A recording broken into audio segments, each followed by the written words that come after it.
The preliminary movement of the attack is too large. Too much tension in the shoulders. Close the fist once before the attack.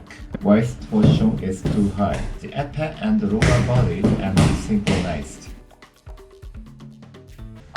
Welcome back, it's Karate Mask. In this video, I'll talk about common Kumite mistakes beginners often make in attack. You often find that your opponents avoid or counter your attacks during practice or matches. Check out this video.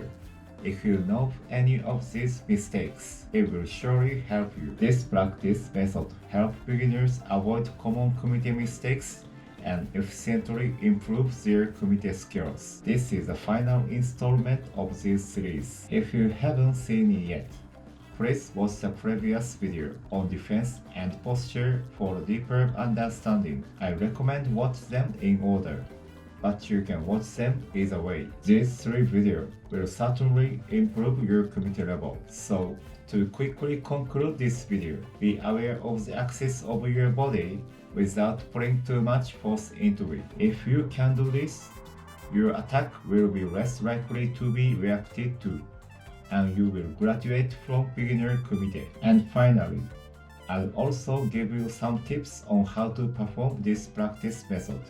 So please watch this video until the end. Before starting lesson, this channel is video channel to support karate beginners who want to start karate or get a black belt, and I provide videos that introduce tips and practice methods for karate beginners. If you want to practice and improve your skill efficiently, please subscribe so that you don't miss the benefit of this video. Then let's get it started.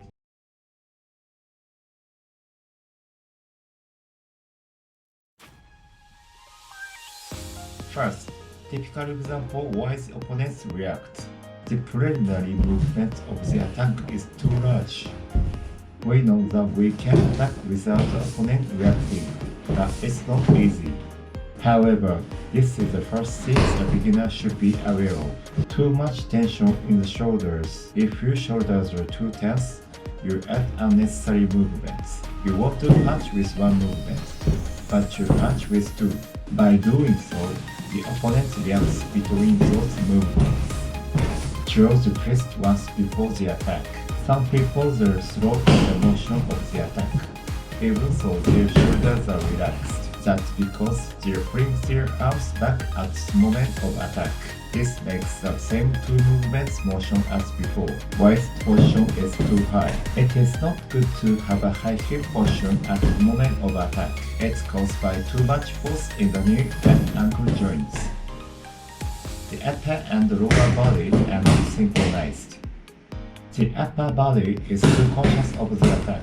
The upper body is ahead of the lower body, and the lower body is not interlocked. This is also the cause of the same high waist, my spacing. This is a long story, so I'm not going to explain my this time.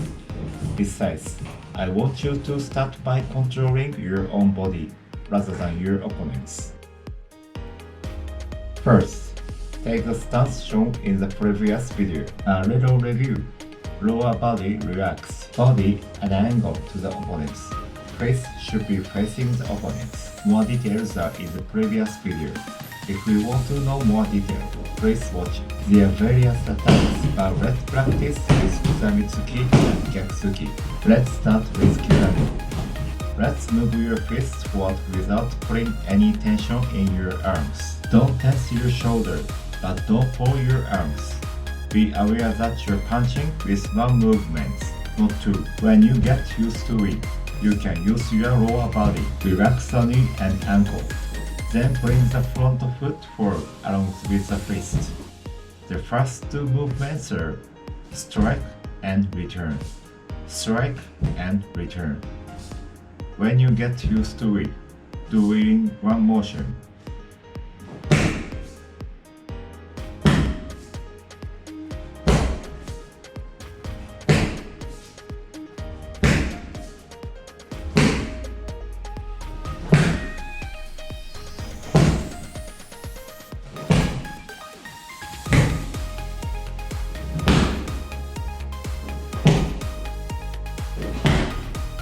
But this time, don't move the torso axis back and forth too much.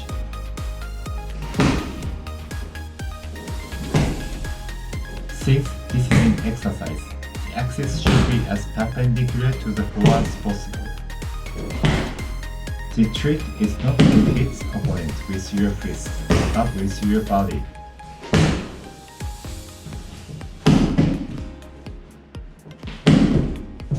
Once kizami is done, the next step is to switch to gyaku-tsuki. In the case of gyaku-tsuki, unlike kizami-tsuki, the range of rotation of the hip is greater. In this case, to the shoulder the relaxed and fist and front foot are brought forward. The image is to thrust the fist forward like a rocket. Close your elbow without opening your elbows. This can also be done by starting with 2 movements at first. Then, as you get used to it, you can do it with 1 movement.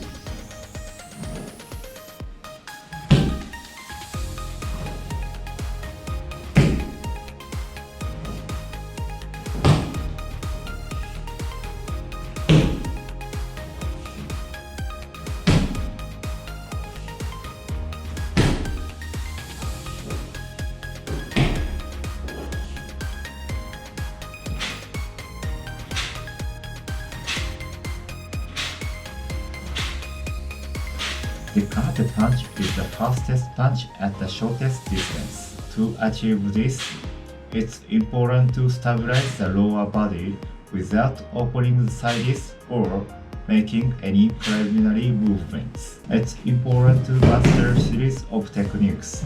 But for now, let's concentrate on polishing one attack. When performing multiple techniques, some people neglect one technique. If that attack is neglected too much, the pressure of the feint attack is lost and its effectiveness may be diminished. Show as little preliminary movements as possible. Be aware of one movement in the shortest and fastest time possible. Face and front foot at the same time. Use the lower body softly. Be aware of the axis of the torso.